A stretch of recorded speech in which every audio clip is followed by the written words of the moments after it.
Welcome to another episode of Diary of a Wannabe Comedian with me, Belle, a wannabe comedian. So I got my first monthly newsletter from the Free Speech Union, and it's very interesting. It's good to know what's going on and what they're up to, but one of the links they had was to a YouTube video because the UK is sadly losing a great comedic mind, and that's Graham Linehan, the Irish writer who, well, he wrote Father Ted, and I think he wrote the IT Crowd, but he also inputted into one of my favourites, which was Black Books. And also, I quite like Motherland. He was a writer on that as well. And even though I'm not a mother myself, I actually found that quite amusing. So, yeah, I think it's a sad loss to the UK. He's off to the US, and Toby Young, who set up the Free Speech Union, threw him a farewell party. So it was interesting to hear the struggles he's had. I mean, I know some of them, but I hadn't realised that, he lost his marriage to everything that's happened as well. It's just awful. I personally, now I know that lots of people go, yes, Belle, but that's not true because of X or because of Y. But I personally believe it is possible to separate the art from the artist and enjoy the art. I don't have an issue really with either the art or the artist because I don't know enough about the artist other than he's produced good art. That's kind of all I need to know about an artist, really.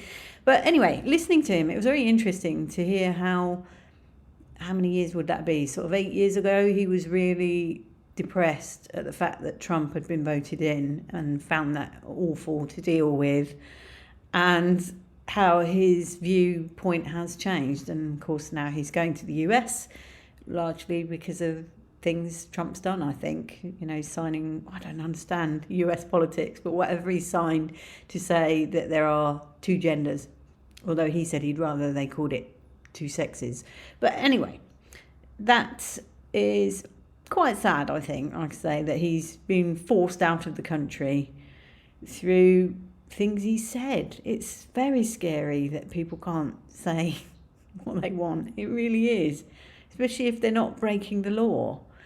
If you're breaking the law, fine, and we have plenty of legislation to deal with that. But if you're not actually breaking the law, I just don't get it. I really don't. And I think there's a lot of people out there that probably feel the same, because membership of the Free Speech Union has gone up since this time last year. It's gone up by 100%.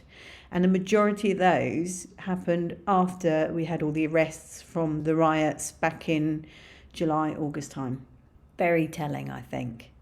It's funny, actually, because I've decided to take, well, that's not funny in itself, but I have decided to take a break from comedy until May. So I'm going to come back in May. I'm going to keep doing this, I'm going to keep, I've actually started doing some like art, drawing and painting art, which is really good. It's made me feel so good. I don't know why I sort of fall out of the habit when it's something I really enjoy. Anyway, I'm going to take a break because I am dealing with a legal matter.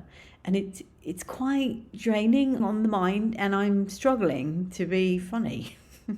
So I'm going to take a break. I am going to carry on writing, and I'm going to meet up with some comedy friends and stuff like that. And I'm going to be a bringer for some people, but I just don't need the pressure of dealing with pissy producers when, I'm not feeling funny. But anyway, where was I? What was the point I was making? Oh, yeah.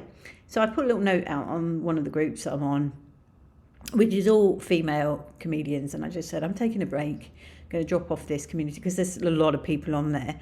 There's a lot of messages. And although it's muted, it takes up a lot of brain space. So I said, I'm going to drop off for now, but I'll be back. Arnie style. And so I did get some messages from people that I do know personally after that saying, I saw you going to go and all the rest of it. But one in particular, we just got chatting on WhatsApp, and she just mentioned actually how somebody had got really pissy with her. They'd sat in the front row. Why do they always sit in the front row, these people? They kind of go to a comedy show to not have fun. It's just so bizarre. But they'd sat in the front row and they got pissy with her because she made a joke about pimping out her own daughter. And I don't mean in a, sex fashion. I mean just lending out children to help put people off having children. I think that's basically her set. And yeah, somebody got really arsey with her for it. And you just think, what mindset makes you go to a comedy show, sit in the front, and then get pissy with a... Sorry, I keep saying pissy today, don't I? That's but makes you get pissy with a comedian for making jokes about their own family, which, let's face it, if you can't joke about your own family now, what can you joke about? Anyway, that's my free speech union rant over. I'll speak to you Thursday. Much love and gratitude.